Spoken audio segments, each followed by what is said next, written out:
So now I invite you to take all of that, all of each other in with a deep breath.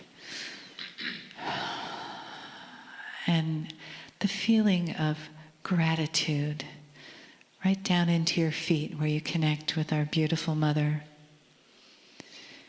And let that energy of Gaia, of Mother Earth, slowly and gently pulsate up through your feet into your body, like you're receiving the heartbeat of Mother Earth through your feet, a gentle, soft, and constant, beautiful pulsation. And inhale that a little more deeply into your heart center. And as you exhale, let your crown chakra open up so that you gently connect with the spirit and divine nature of all, the one that's present with us now.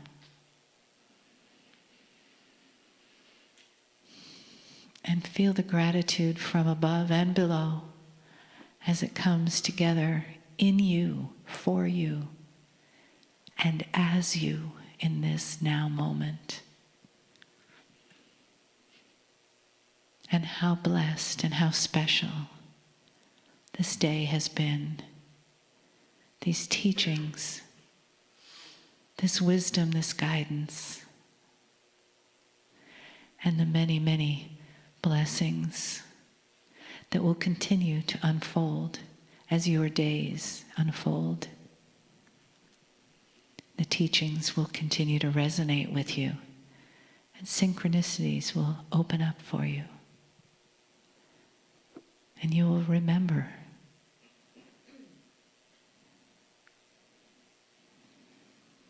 Greetings, dear ones. I am Kryon of Magnetic Service.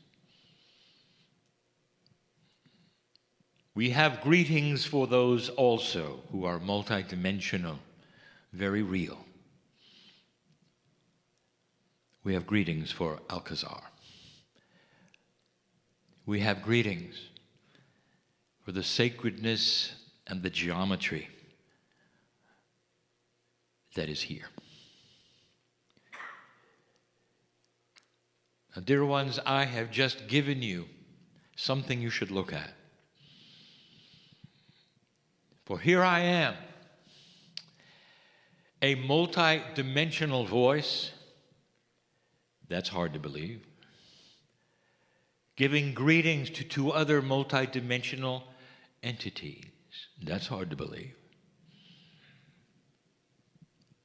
And all of this in the face of a changing energy on the planet, which is also hard to believe. The paradigm shift that we bring to you is the same one that we have talking about, that is the potential of the planet for many years. But we sit in it today. From my standpoint, we revel in it today. Dear ones, dear old souls, this was not guaranteed.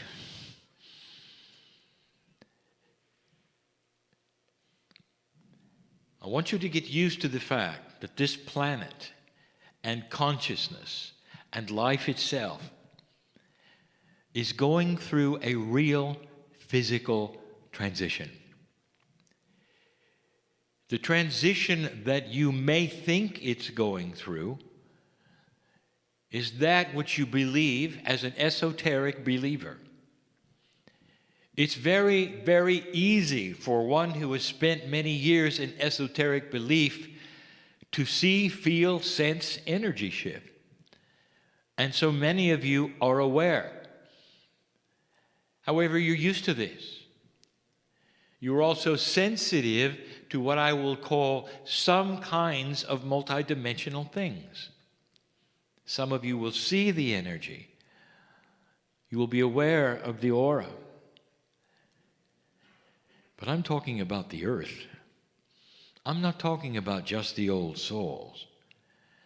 this planet is going through a physical, multi-dimensional shift. We prepared you for it. Kryon is the magnetic master for the first thing that I did with a grid group. From the moment I got here to 2002 was to move the grid of the planet. Now your magnetic grid is measurable with your compass. And you can go back in those years and find out just how much the magnetic grid altered north, and you can see it for yourself. This was not esoteric. The magnetic grid had to shift. It had to adjust for you. It is difficult for me to even begin to talk to you about what another dimensional shift might bring you. We have told you that you've never had one before, ever. You have lived in an energy, literally, that had one kind of paradigm that never moved. It has become then your staple, the way things are, human nature. Everything is based around the reality you're in. As you begin to shift, consciousness will react. We told you that. We also gave you information about the actual area of space that your solar system is moving into. Astronomers are looking at coming out of the bubble. Go find this. You can. For all of existence of your life on the planet has been in some kind of a cosmic bubble, a protection of a kind of radiation that's coming. The radiation is not that which will affect you adversely. It's going to interface with the magnetic grid's new alignment and affect the DNA, creating an advancement in time, a fast track to your evolution. We told you that. You can go check whether it's coming or not. The whole entire planet is going to be subjected to a potential paradigm shift. Now, here's where it gets good. Potential. What do I mean? When I came to you 25 years ago, I said there was a potential shift coming based upon the probabilities of where you were and what you were doing. I say the same thing today. The snowball is rolling. It's hard to stop it from collecting more snow and getting bigger. That is the consciousness of the planet. A slow process that weeds out the dark and the light, that takes into account the reactions of all consciousness to the new energy. Imagine if you were invested in dark and evil. Imagine that for a moment. And imagine that this investment was fine as long as nothing changed. You could control what you're used to controlling. All of the darkness would still be yours. And suddenly, there's a little too much light. Something is starting to shift and change. What would you do? And the answer, you would go on a raging campaign of fear in order to keep things the way they were. Does this sound like something you might see?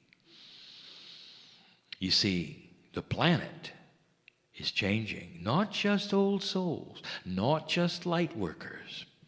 If you want to know specifics, ask the indigenous. For their prophecies were all about now.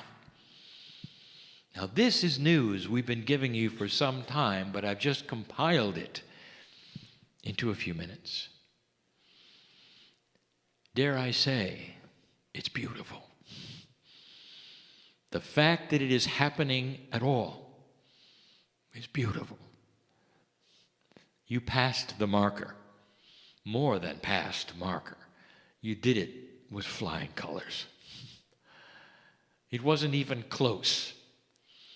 You didn't need a confrontation. You didn't need a war. You didn't need to reduce the population by millions of people in order to wake up. You did it by yourself.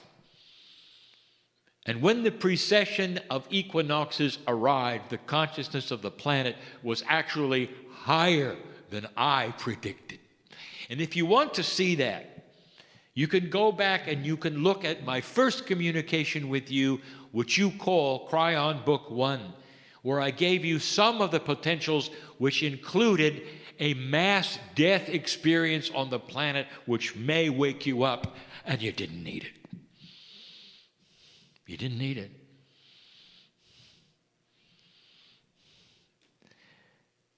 There's a feeling on the other side of the veil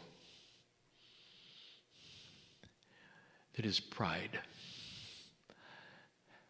It is not egotistical pride. It's the kind of pride you would have for a son or daughter who excelled in everything they touched. It's a pride that you are part of it because they carry your seeds. And that's where we are today. Sometimes I would give what appeared to be admonitions, and I would feel powerful about something that I know is happening and taking place on the planet. Never is there frustration on my side of the veil. Excitement. Is it possible for God to be excited? And the answer is yes. Is it possible for that excitement to be based in the only thing that God really has outside of free choice of yours, and that is love and benevolence? It actually shaped your evolution. And here you are. The road ahead is filled with free choice. It's yours. It always was. But there is a confluence of benevolent consciousness which is higher and larger than what we expected at this point in time. I just explained to you what's going on the planet and why your news looks like it does. I want to give you a parable. Every single parable we have given has been about woe. And if he wasn't mentioned in the parable, it was still about woe. Woe is not a man or a woman, but we call him a he. Just because of the language differences, it helps. Woe is a woe man. A genderless, it is you. Woe represents the human being. Parables are given because they are puzzles and mean other things. But human beings love stories. They relate to stories. And this one is about you and energy.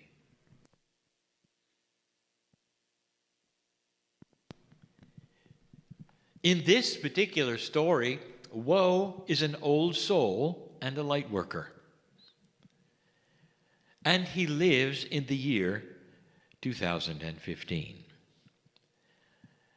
The story of woe is similar, perhaps, to what you might experience. Maybe a little different, because you're all different. But let me paint the picture. I want to tell you who he, she is, and what woe is going through. As an old soul, woe has a lineage. Now listen carefully. The lineage of the old soul is one who has fought the good fight. Because this planet, up to this point, has had a duality which was palatable. You could be an old soul and you could be a compassionate person, but it didn't go very far.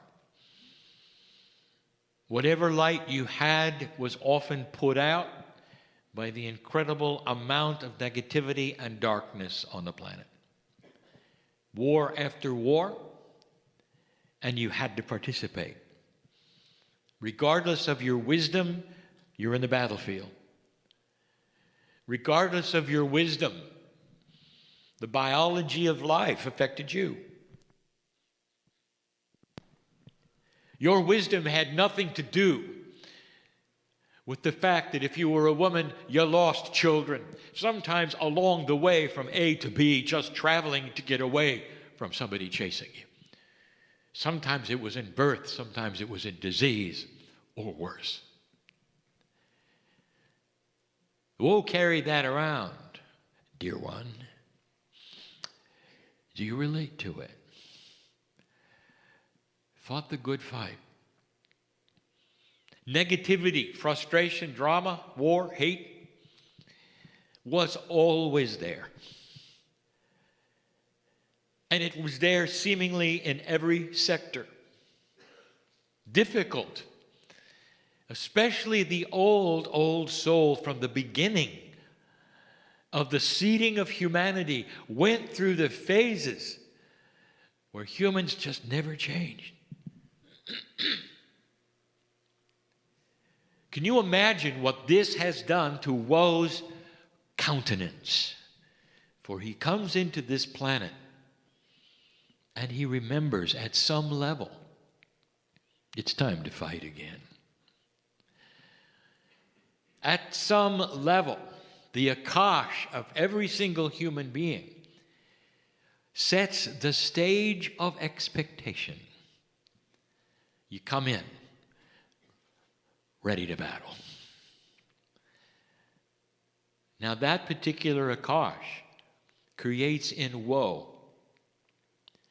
a feeling where he doesn't feel where he can do anything and make a difference. But what he knows he can do is survive spiritually, and he does. To be the best human he can, and he tries.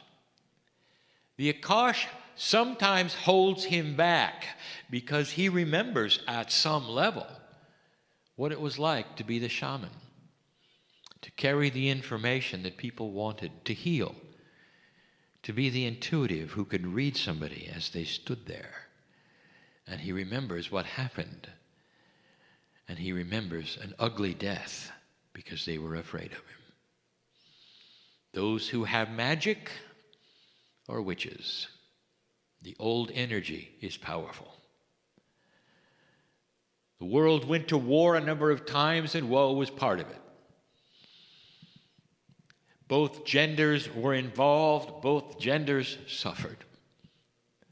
It was humanity.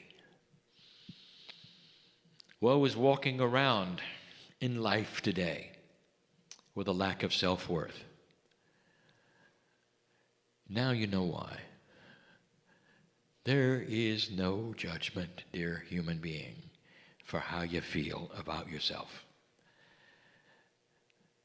But there is amazement at what you can't see. Woe is like you. Life for woe is just hanging on. All around him. He has to watch and be careful where he goes, what he says, what he does. All his life. But it's okay. Woe knows how to develop self-balance and compassion. He walks life as a happy individual because he has God inside. It's all he needs. But he's still careful. When woe goes to work, he did not select the people around him. You realize that. But you had to work with them. He had to work with them. There are those he likes more than others. There are those that are frustrating to him. Quite often, those who would be above him in a pay grade are the most frustrating. He tries to go around them, meaning, don't listen, don't be where they are. Sometimes it works, sometimes it doesn't. He holds it together but he hears the negativity that they have. He sees others around in distress because of it. Woe tries to cheer them up or battle the energy the best he can. He's used to it, you see. He's a light worker. Woe lives alone. Now, this is a trait of woe. He found himself living alone because it was easier. Because if he didn't, there was always drama and frustration. He had a cat. And to make things worse, the cat didn't like him. Imagine having an animal that you're compassionate about that doesn't really like you. You would come home and the cat would pout because he had gone. When it was time for the cat to eat, he knew it because the cat would come up and bite him. But Woe loved animals, and it was all the cat had. Woe knew that the cat's life was dependent on him. Despite this, he was still cheerful. He named his cat, Cat. Hello, cat. How are you? I love you, even if you don't love me. This was Woe's life. It was not a bad life. Actually, he liked it because he was at home with the battles. These were easy battles. There was no war to fight now. He didn't have to join. There was no mass death. There were no plagues anymore. That's odd, isn't it? At a time when there was a fraction of the number of people on the planet, where there was no air travel to carry contagion, there were no plagues, none at all. He had gone through 3. Now, he didn't know that, but his Akash carried it. He had watched loved ones die in front of him.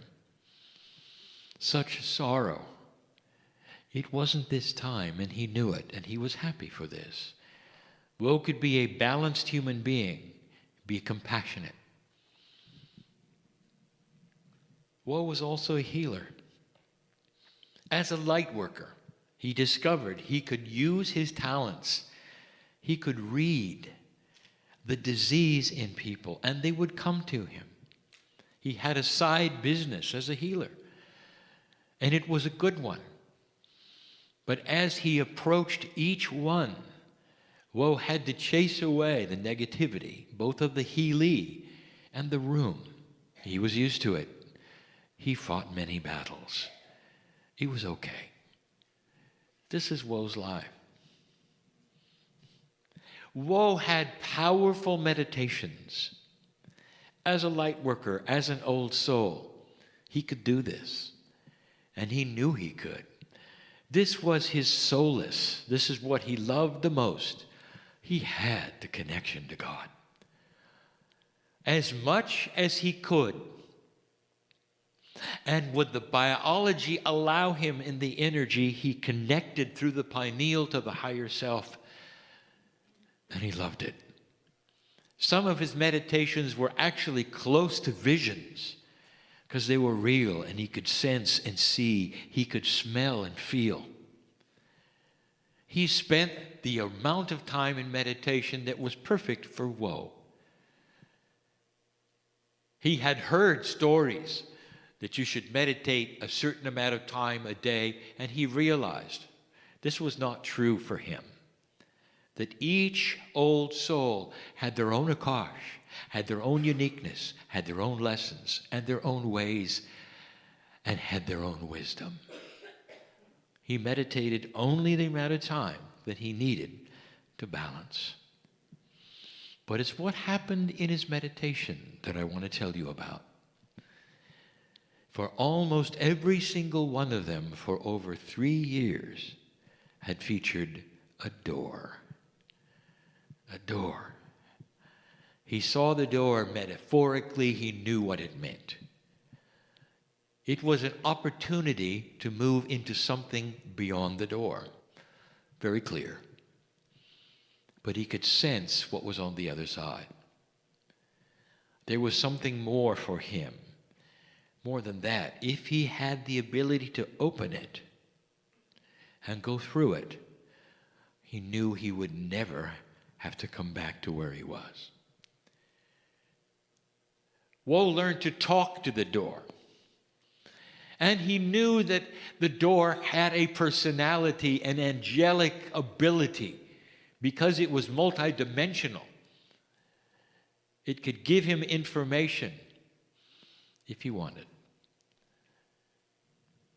He thought perhaps that the door represented a final lifetime, perhaps even an appropriate death. When it was time, he would walk through it and never have to come back to the planet. He weighed all of these things in his mind.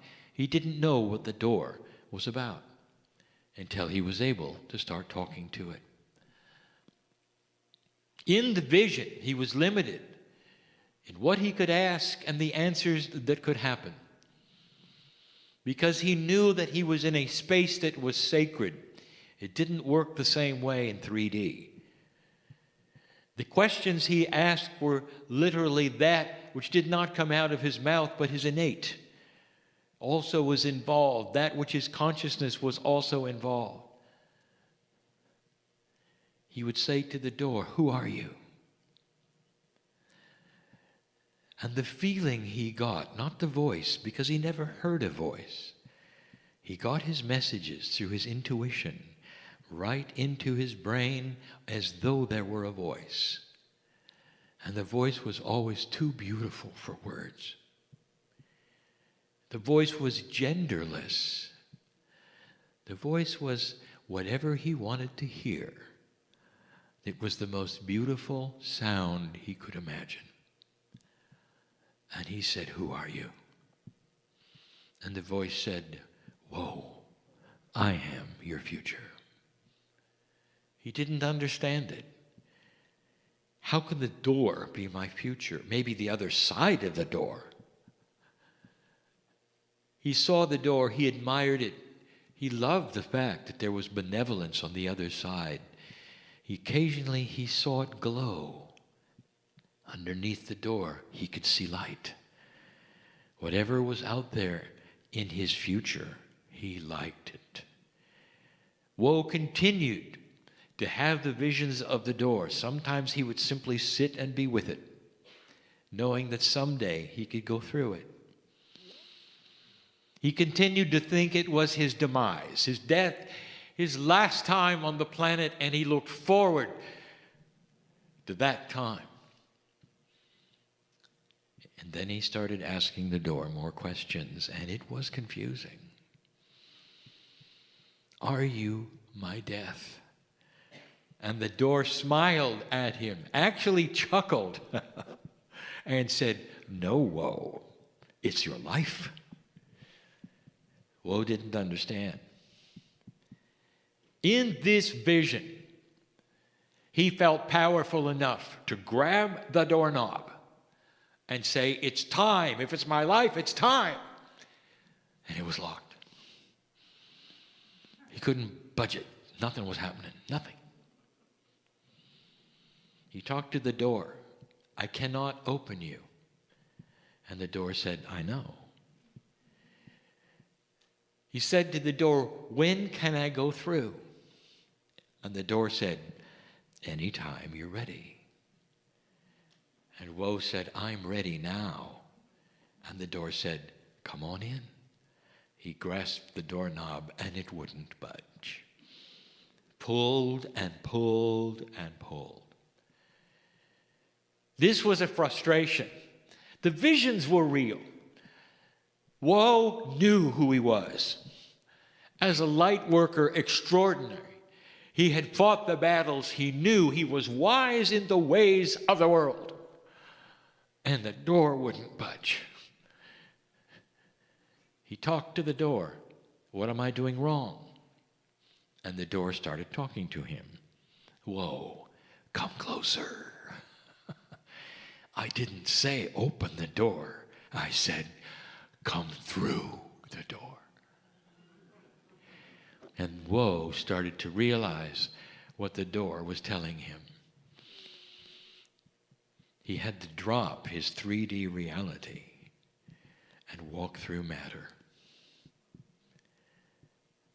And he did. Woe literally walked through the door. And in that instant, he got it. Nothing he had ever learned in the old energy was going to work. You can pull on the door. It'll never open. Let me tell you what Woe discovered on the other side, because it shocked him. He wasn't in another world. He was in his world, in another dimension. A dimension that was not anything he could count or describe, but one where suddenly his self-worth was skyrocketing. To a degree where the akash that he had had dropped away. It was simply gone because the old energy has nothing to do with who he is today. Woe was becoming slightly multidimensional. He went to work and he looked at his boss, the source of frustration, the one he wanted to run from so he didn't get any bad instructions. And all he saw was a human that he was compassionate about. He wondered about that person's life. He felt sorry that they were frustrated and in drama and egotistical.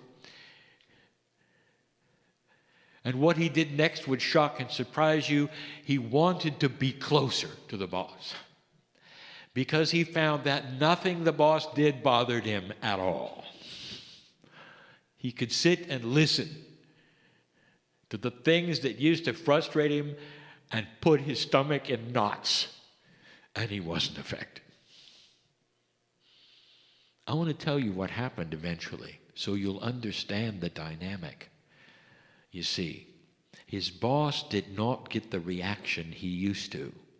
No one was fearful in that body of Woe anymore.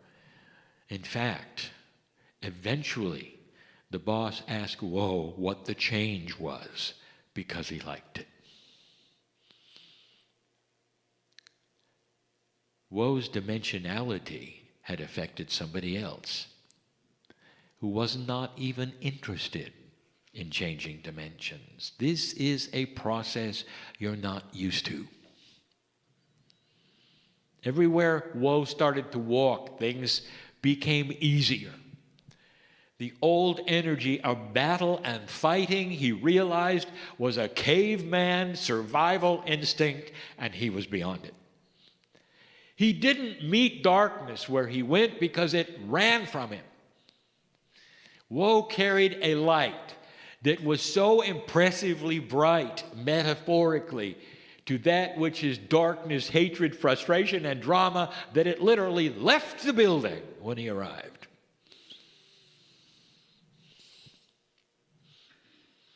He walked the streets differently. He expected good things. And the door in his vision was gone. When he seemingly tried metaphorically to turn around to see where the door had gone, there was none. He couldn't go back. He couldn't go back.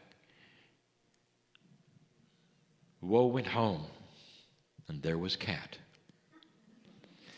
Cat took one look at Woe and rubbed against his leg. He started purring. That's all it took, dear ones.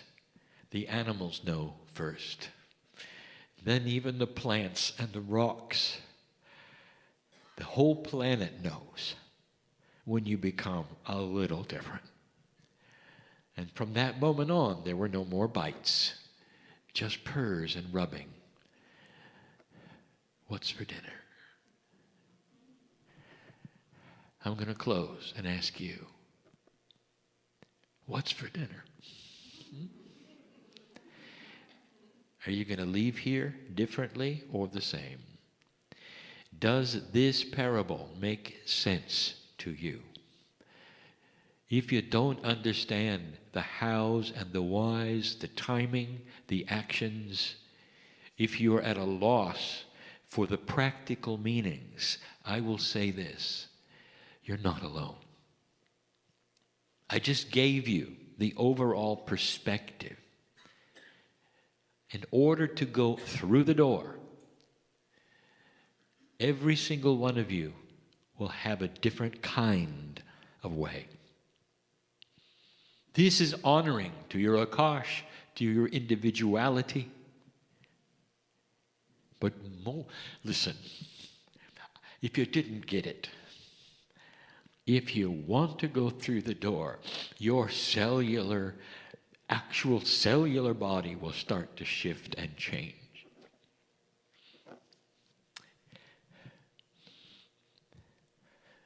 You want to heal yourself? Is it time? Go through the door. Because we want you to stay, and we don't want you to stay in distress. This energy is not cooperating with your consciousness. Have you got it yet? And that's why some of the things are happening to you that are happening to you. You're not supposed to stick around in this energy the way you are. It's time to vibrate higher. Go through the door. What's for dinner?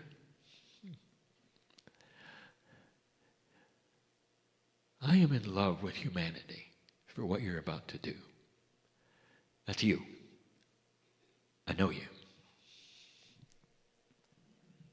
And so it is.